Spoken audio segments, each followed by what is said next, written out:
नमो नमः।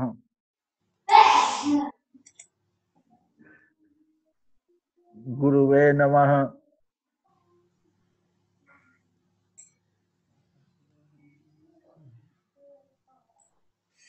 सर्वे समागताः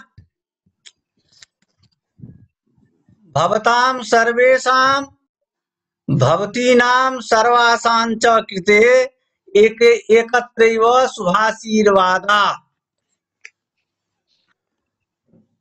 प्रणाम गुरुजी। प्रणाम गुरुजी।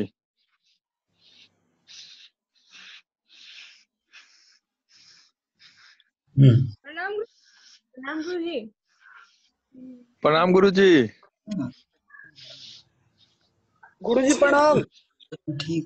सर्वेषां शुभाशीर्वादाः। प्रणाम गुरुजी। हाँ सर्वेषां कृते मम शुभाशीर्वादाः।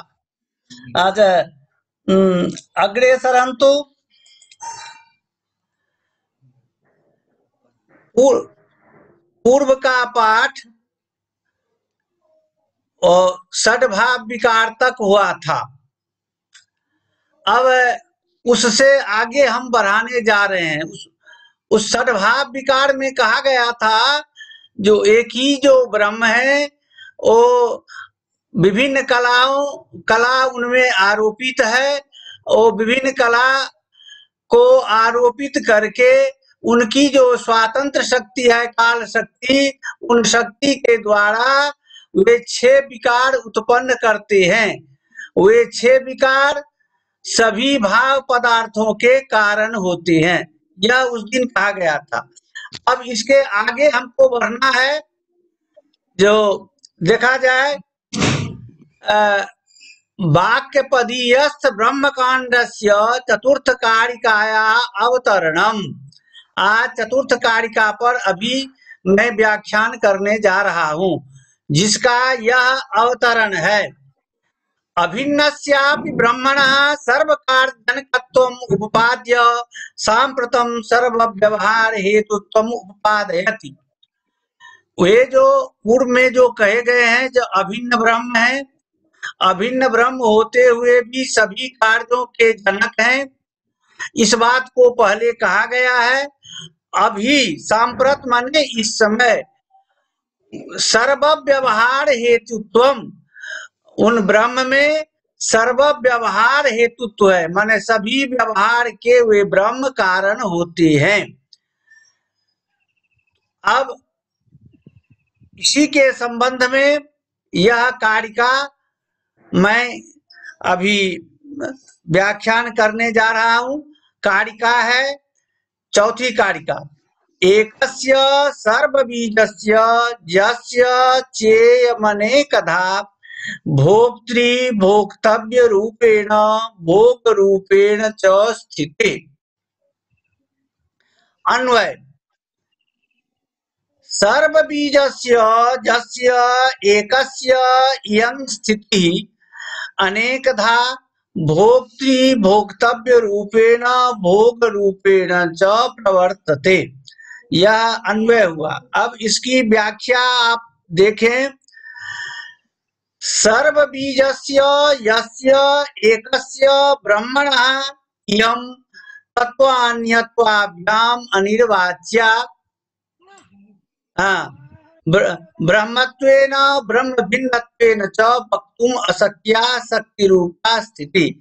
क्या है?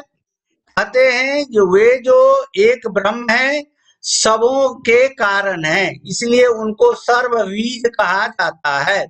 सर्वबीज माने सबों के कारण वे जो एक ब्रह्म, उन ब्रह्म की यह शक्ति रूपा, यह जो शक्ति रूपा है, शक्ति रूपा कौन रूप में? तत्वान्यत्वाभ्याम अनिर्वचनीय, वे तत्व भी है और अन्यत्व भी है। इन रूप में वे अनिर्वाच्य है। मतलब हुआ जो तत्व के रूप में ब्रह्म है, क्योंकि वेद तत्व तपो ब्रह्म कहा गया है। वेद तत्व के रूप में वो ब्रह्म है। अब्रह्म भिन्नत्वेन च, वे अन्यत्व के रूप में ब्रह्म से भिन्न भी है। यह दोनों जो विपरीत बात है, यह दोनों विपरीत बात उनके संबंध में नहीं कहा जा सकता है। किनके संबंध में?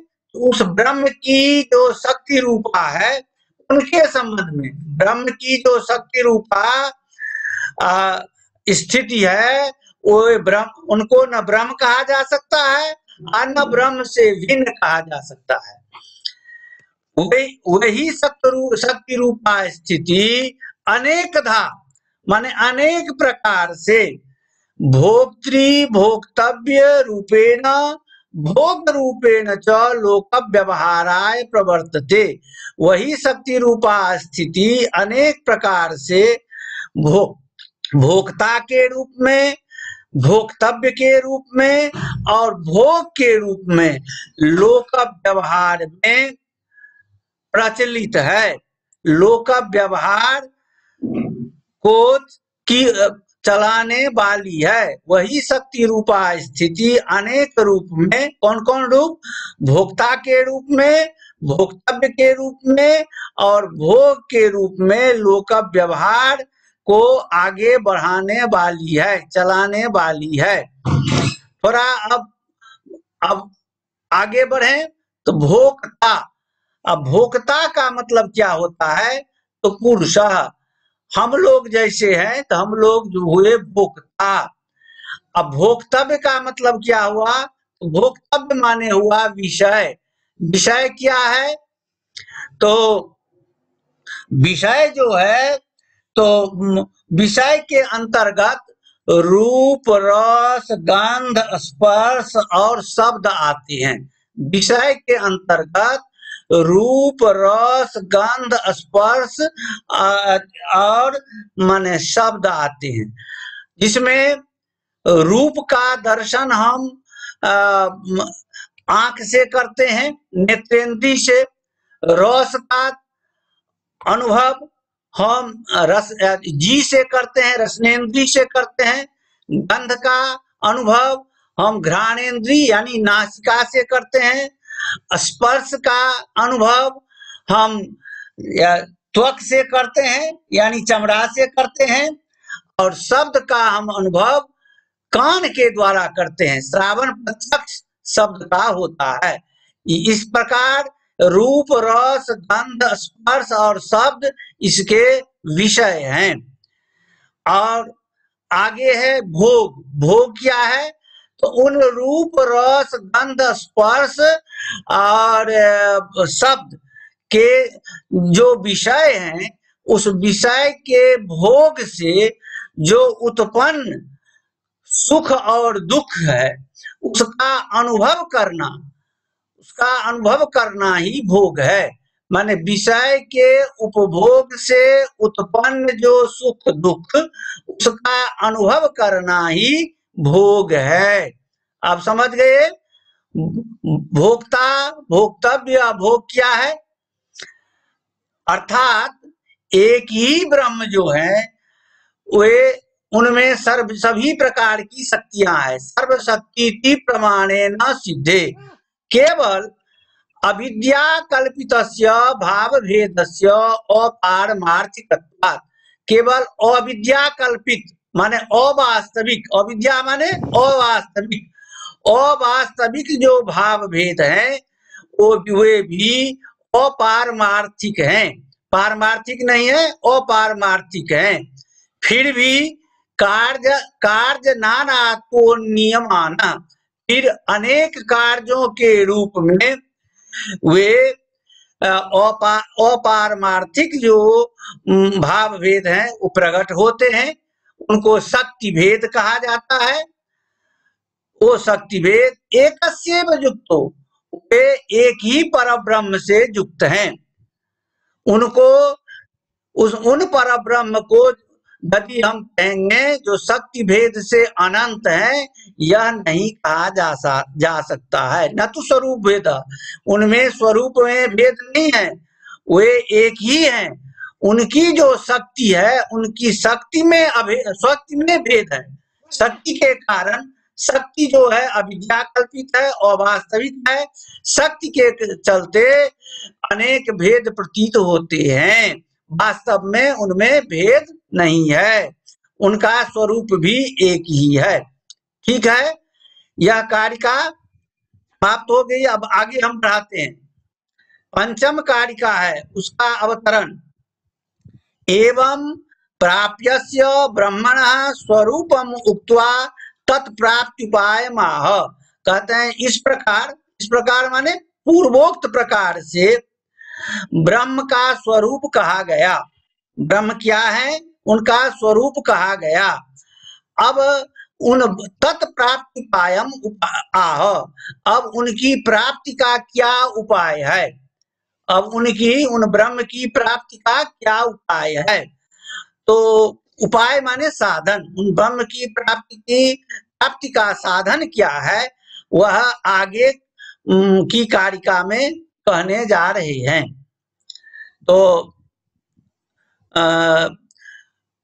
क्या है कारिका, तो प्राप्त्युपायोनुकारस्य तस्य वेदो महर्षिभिः एकोप्यनेक वर्तमेव समामनातः पृथक पृथक। ठीक से इसको पढ़िए। प्राप्त्युपायोनुकारस्य तस्य वेदो महर्षिभिः एकोप्यनेक वर्तमेव समामनातः पृथक पृथक। अन्वय देखिए। तस्य प्राप्त्युपायः अनुकारस्य वेदः स च एकोपि अनेक वर्तमेव महर्षिभिः पृथक पृथक समामनातः। अब इसकी व्याख्या पर ध्यान दीजिए। क्या है, तो तस्य ब्रह्मण माने पहले जिस ब्रह्म की हम चर्चा की है हमने, उस ब्रह्म के संबंध में कह रहे हैं। तस्य माने ब्रह्मण, उन ब्रह्म की प्राप्ति उपाय माने प्राप्ति का साधन। अनुकार च, अनुकार का मतलब होता है उनकी प्रतिमा, उनका स्वरूप। प्रतिमा माने स्वरूप क्या है, तो कहते हैं उनके प्राप्ति का साधन और प्रतिमा जो है सो वेद है। वेद, वो वेद जो है तो वस्तु तो वेदा भावात ब्रह्मणो नुकार इव वेद। वस्तुतः भेद तो देखे जाते हैं, वस्तुतः भेद का अभाव है उनमें। अविद्या कल्पित भेद है, लेकिन विद्या के द्वारा उनमें वेद का अभाव है। तो इसलिए वे वेद जो है सो ब्रह्म का अनुकार है, ब्रह्म की प्रतिमा ही है, ब्रह्म के समान ही उनका स्वरूप है। तो ऐसा कौन है, तो वेद। क्योंकि वेद एवं ब्रह्मेति जावत, वेद को ही ब्रह्म कहा गया है। इसलिए वेदस्तत्वम तपो ब्रह्म जो कहा गया है, इसीलिए कहा गया है जो वेद ही ब्रह्म है। सच वेदः एकोपि अनेक वर्तमेव ऋग यजु साम अथर्व वेद भेदेन चतुर्विद इव। कहते हैं वह जो एक वेद है, वह एक, सबसे पहले एक ही वेद था, तो वही कहते हैं वह जो एक वेद है अनेक वर्तमेव, अनेक प्रकार से, अनेक भेद से। वर्तम का अर्थ बहुत, वर्तम का अर्थ प्रकार, भेद, शाखा आदि बहुत से अर्थ हैं। तो उन्हीं एक वेद के अनेक प्रकार के भेद हैं। वो भेद कौन कौन है, तो ऋग, यजु, साम और अथर्ववेद, यानी ऋग्वेद, यजुर्वेद, सामवेद और अथर्ववेद। वेद से वो चार प्रकार के प्रतीत होते हैं। अब आगे देखिए। महर्षि भी महर्षि क्या होते हैं? तो तत्वविद होते हैं, तत्वविद भी, क्योंकि वेद के तत्व के वे जानकार होते हैं। वेद के तत्व के वो जानकार होते हैं। तो महर्षि भी तत्वविद भी पृथक पृथक समामनातः, उन वेदों को और उन वेद के की जो शाखाएं हैं उन शाखाओं को अलग अलग करके उन्होंने अभ्यास किया है। उन वेदों को उन वेद की शाखाओं को उन्होंने अलग अलग अभ्यास किया है। यहाँ पर गौर की बात है, जो समामनाता कहा गया है, लोगों में जो निंदक हैं वेद के वो कहते हैं जो लोगों के द्वारा वेद बनाए गए हैं। भर्तृहरि ने इसका खंडन किया है। उन्होंने लिखा है समामनाता माने अभ्यस्त, उन ऋषियों के द्वारा उन भेदों को अभ्यास किया गया। वे वेद तो पहले से थे ही, उनको केवल अभ्यास इन लोगों के द्वारा किया गया है। और इन लोगों के अभ्यास करने के चलते ऐसा हुआ, जो लोग अभ्यास किए, जो लोग उन्हें तत्वों को देखे, उनके नाम से वे अलग अलग वेद हो गए, उनकी अलग अलग शाखाएं हो गई। इसीलिए आगे में कहा जाता है, अर्थात देखिए थोड़ा यहाँ पर मिसप्रिंट हो गया है, अर्थात इसको ठीक कर लेंगे। ब्रह्मणः सखासात् प्रथम तो वेद एक एवं विवर्तते। निचोड़ में देखिए, जो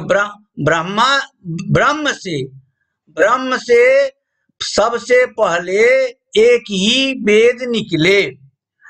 ततो अध्येतॄणाम असक्ते प्रविभक्ता, उसके बाद पढ़ने वाले जो थे उन्हें एक वेद को पढ़ने में अपनी असमर्थता जाहिर की। उनकी असक्ततावस्था को देखते हुए बाद में उनको विभाग किया गया। वेद व्यास ने उनका विभाग किया, इसलिए उनका नाम वेद व्यास पड़ा। वे जो भेद हुए वही भेद हैं ऋग्वेद, यजुर्वेद, सामवेद, अथर्ववेद। वही कहते हैं महर्षि भी तेसाम अभ्यासा कृता, महर्षियों के द्वारा उन भेदों का अभ्यास किया गया।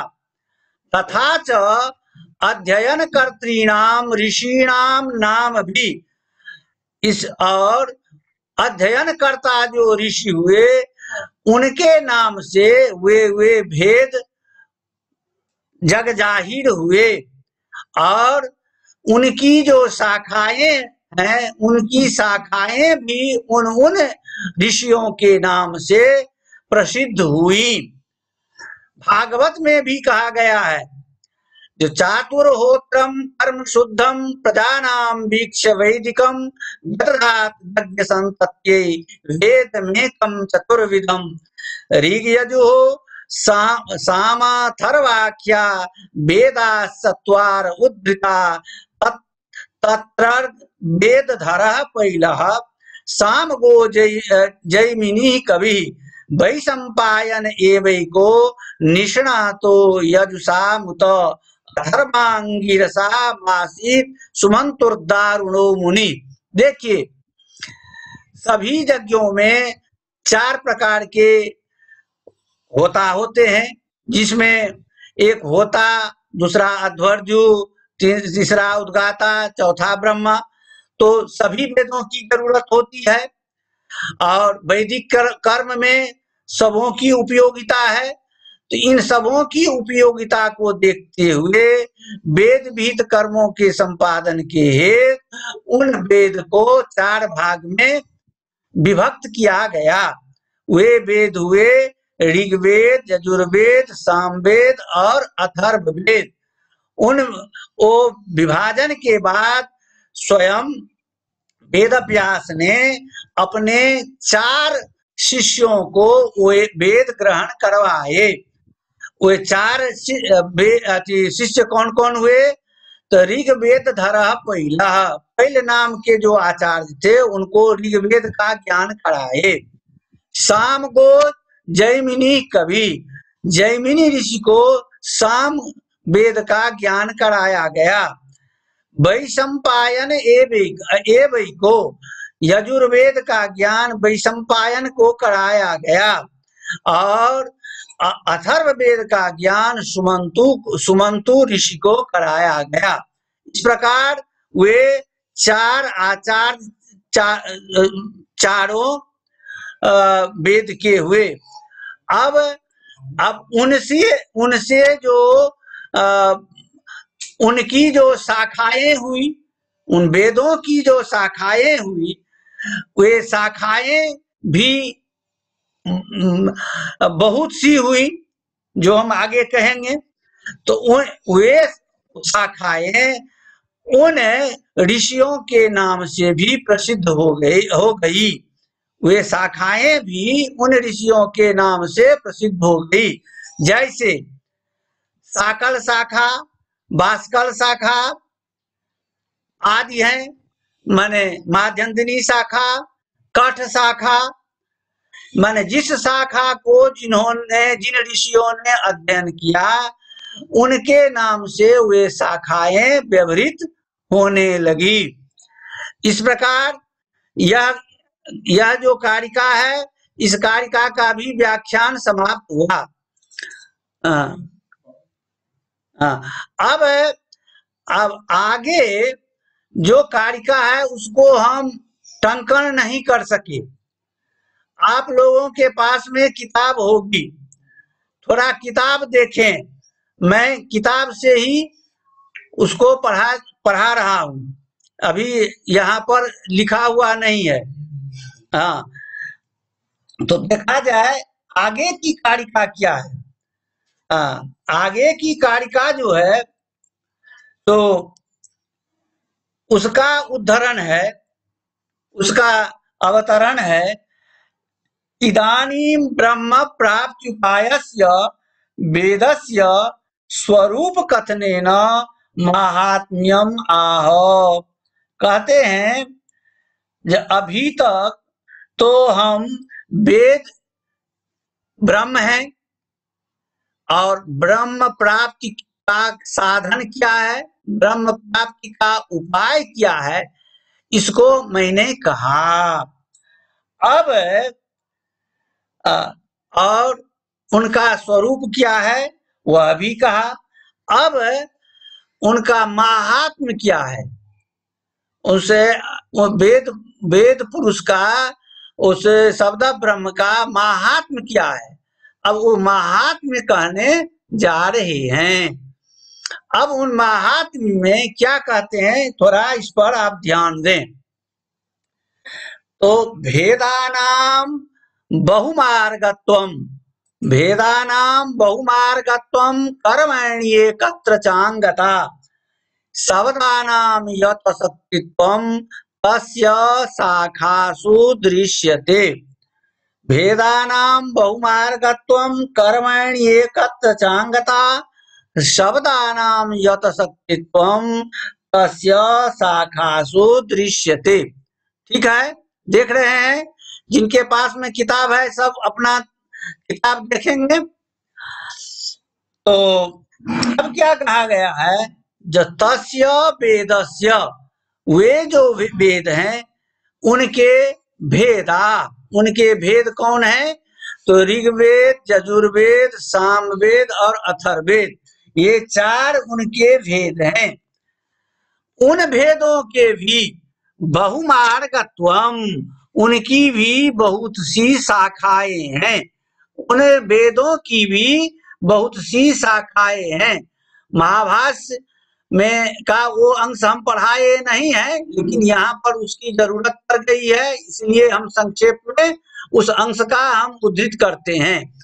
महाभाष्यकार ने इसके संबंध में, शाखा के संबंध में कहा है, जो एक शतमध्वर्जु शाखा सहस्र वर्तमा साम वेद एक विंशतिधा वाह वृक्षम पंचदशधा इत्येके नवधा थर्वणो वेद। पतंजलि ने कहा है जो यजुर्वेद की 100 शाखाएं हैं, सामवेद की 1000 शाखाएं हैं और ऋग्वेद की 21 शाखाएं हैं। कुछ विद्वान 21 शाखा कहते हैं, कुछ माने 15 शाखा भी कहते हैं, वहां पर मतांतर है। और अथर्ववेद की 9 शाखाएं हैं। यह महाभाष्य में कहा गया है। जब महाभाष्य पढ़ाएंगे तो और स्पष्ट इसका करेंगे वहां पर। इस प्रकार जो ऋग्वेद, यजुर्वेद, सामवेद, अथर्ववेद जो वेद के भेद हैं, उन भेदों की ये अनंत शाखाएं हैं, जो शाखा हम अभी गिनाए हैं। तो तस्य वेदस्य शाखानाम कर्मणि एकत्र कर्मणि अंगता। कहते हैं जब वे शाखाएं अनंत हैं तो उनका विचार भी तो अनंत होगा। कहते हैं ठीक, विचार तो अनंत है, जब शाखा अलग अलग है तो वहां पर विचार में भी तो अंतर होना ही चाहिए, विचार भी तो अनंत है। परंतु एक जगह सब माने आकर के मिल जाते हैं। वो मिलने का स्थान कहाँ है कि एकत्र एकस्मिन कर्मणि च अंगता, माने एक कर्म में वे सभी एक जगह आ जाते हैं और सभी उसको पुष्ट करते हैं। वे एक कर्म क्या है तो यज्ञ। यज्ञ जो कर्म है उस यज्ञ कर्म में सभी शाखाएं वहां पर उपस्थित हो जाती हैं, सभी वेद वहां उपस्थित हो जाते हैं। उस यज्ञ को सभी पूरा करने में अपनी योगदान देते हैं और वहां पर वो यज्ञ जो है सो उपकार हो जाता है। ये वेद के भेद और उनकी जो शाखाएं हैं वे उपकारक हो जाते हैं। तो यज्ञ के साथ इनका उपकार और उपकारक भाव संबंध है। किनका? ये अनेक जो भेद हैं और उनकी जो शाखाएं हैं उनका यज्ञ कर्म में उपकार और उपकारक भाव संबंध है। सभी शाखाएं उन वेदों के पोषक हो जाती हैं। ठीक है। जहां तक कुछ अंतर है तो अंतर तो जरूर है, इसलिए कहा गया है जो शब्दानाम जत शक्तित्वम तस्य शाखासु दृश्यते। माने उनकी जो शाखाएं हैं, उन वेदों की जो शाखाएं हैं, उनकी शाखाओं में शब्दों का यत शक्तित्व है, माने नियत शक्ति है। माने सबका कुछ न कुछ अपना अलग अलग व्याख्यान है, सबका अलग अलग कुछ अपना विचार है। फिर भी सबके सब वो बोधजनकता को उत्पन्न करते हैं। सभी शाखाओं से बोध उत्पन्न लेता है। बोध जनकता सभी, बोध माने ज्ञान, ज्ञान जनकता सभी शाखाओं में है। और साथ ही अभ्युदय हेतुता, माने अभ्युदय हेतुता भी सभी शाखाओं में है। आंतरिक विचार में कुछ भेद होते हुए भी बोध जनकता माने ज्ञान जनकता, ज्ञान के पोषक सभी शाखाएं हैं। और अभ्युदय माने वेद के पढ़ने से पुण्य होता है, इस पुण्य के भी कारण वे सभी हैं। उस वेद के पुण्य जनकता होने में वे अपने सिद्धांतों को प्रकट करते हैं। वहां जाकर के वे दोनों एक होते हैं। आंतरिक भेद होते हुए भी बोधजनकता और अभ्युदय हेतुता में सामंजस्य है। इस प्रकार वे सभी भेद और उनकी जो शाखाएं हैं, उन शाखाओं के द्वारा वे सभी वेद के पोषक हैं और वेद विहित जो कर्म है, यज्ञादि कर्म, उनके वे पोषक हैं। इस प्रकार जितने भेद और जितनी शाखाएं सब के सब वे वेद से ही निकले हैं और उस वेद के ही वेद प्रतिपादित जो कर्म हैं उन सब के पोषक हैं। इस प्रकार सबों में उनका महात्म्य सिद्ध होता है। अब यहाँ पर इसको अनेक प्रकार से माने और कहा गया है। अब उतनी जटिलता में हमको नहीं जाना है। अब यहाँ पर आप लोग 3 कारिका अभी तक पढ़े हैं। इन तीनों कारिका में जहाँ कोई प्रश्न हो वहां आप प्रश्न कर सकते हैं, और उससे पहले भी यदि कहीं कोई पहले पाठ में यदि कहीं कोई संदेह रहा हो तो वह भी आप प्रकट कर सकते हैं।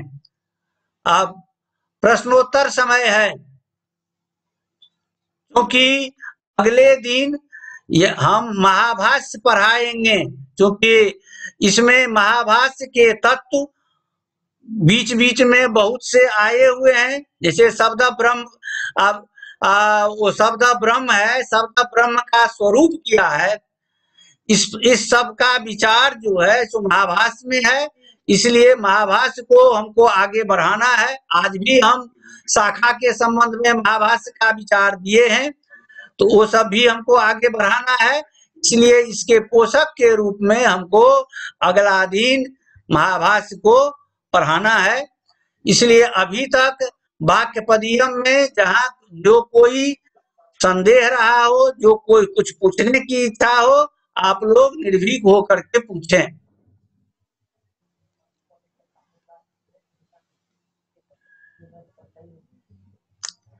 क्या विभव जी? गुरुजी एकटा हाँ, जेना प्रथम कारिका में छले जे एकस्य सर्वबीजस्य यस्य चेमनिकधा भोक्तृभोक्तव्य रूपेण भोग रूपेण च स्थितिः। हाँ, ठीक। तो ओइमे भोक्तृभोक्तव्य, तो भोक्तव्य बुझ गेल जे भोक्ता मतलब विषय। हाँ, तो ओत विषय पदार्थ से की ग्रहण है छे और भोक्तृ के भेले? भोक्ता तो हम लोग हुए, जो पुरुष हैं, हम ही लोग ना विषय का भोग करते हैं, तो हम लोग भोक्ता हुए। अब विषय है रूप, रस, गंध, स्पर्श और शब्द। तो रूप का प्रत्यक्ष हम आंख से करते हैं, चक्षुरिंद्री से। रस का प्रत्यक्ष हम करते हैं जी से, जिह्वा से। गंध का प्रत्यक्ष हम करते हैं नासिका से। इंद्रिय का जो विषय है वही विषय। हाँ, सब इंद्रिय का जो भोग विषय है वही। हाँ, सब इंद्रिय का अपना भोग विषय है। तो चक्षुरिंद्रिय का भोग विषय है रूप, और रसनेन्द्रिय का भोग विषय है रस, और ध्यानेन्द्रिय का भोग विषय है गंध, तो इंद्रिय का भोग विषय है स्पर्श, और श्रवणेन्द्रिय का भोग विषय है शब्द। तो वे हो गए विषय। उन विषयों का यदि हम सही ढंग से उपभोग करते हैं तो सुख होता है, और यदि उसको सही ढंग से हम उपभोग नहीं करते हैं तो उससे दुख होता है। तो वही सुख और दुख का जो अनुभव होना है, तो वही है भोग। अनुकूल वेदनीयम सुखम, अप्रतिकूल वेदनीयम दुखम, यह तत्संग्रह में कहा गया है। उसको यदि सही ढंग से हम उपभोग करते हैं तो हमको सुख की प्राप्ति होगी। यदि उसको हम सही ढंग से उपभोग नहीं करते हैं इन इंद्रियों के द्वारा उन विषयों को, तो हमको उससे दुख होता है। इस प्रकार सुख और दुख दोनों भोग कहलाते हैं। ठीक है। जी। हाँ, और कहीं कोई संदेह? रचना, शालिनी,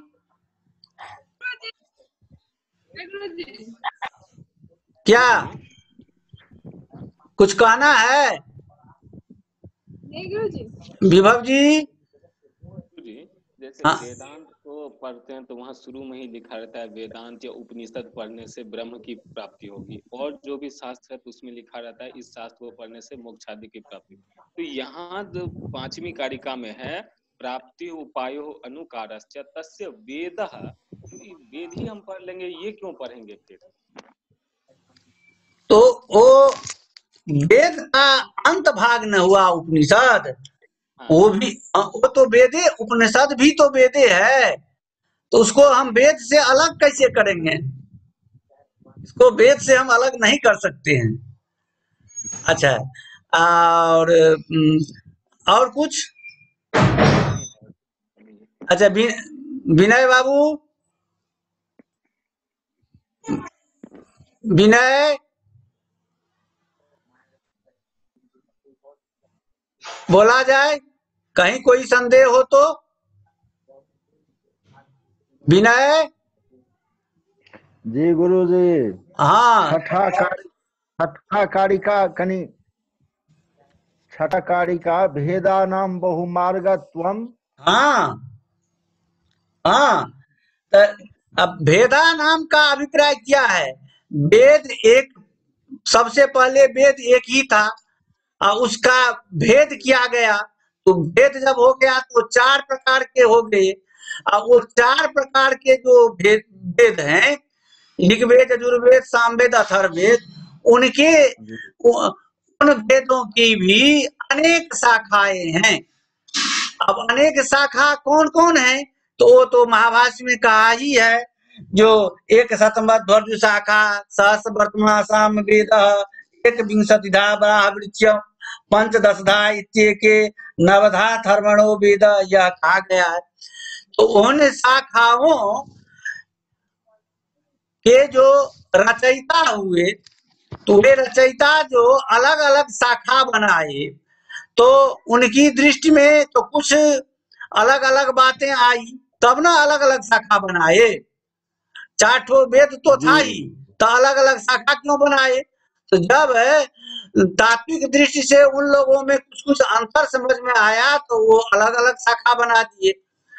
उन शाखाओं में उनकी अलग अलग बातें भी है, लेकिन सब बात रहते हुए भी जहां तक यज्ञ की बात है, यज्ञ में जाकर के एक रूपता आ जाती है।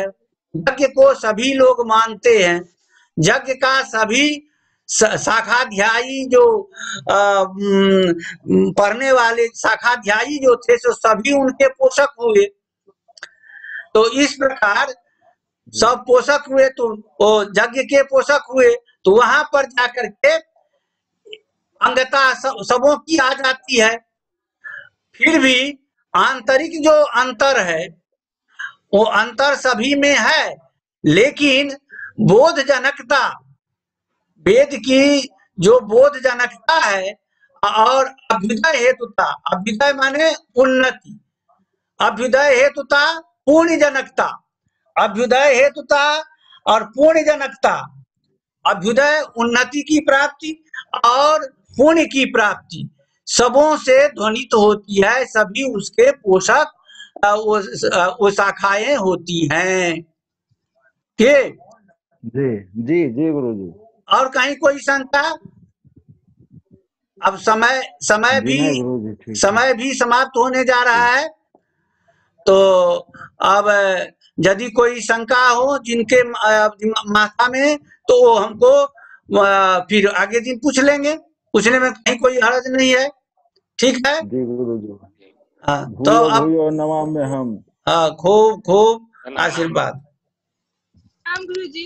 हाँ, खूब आशीर्वाद। प्रणाम गुरु जी।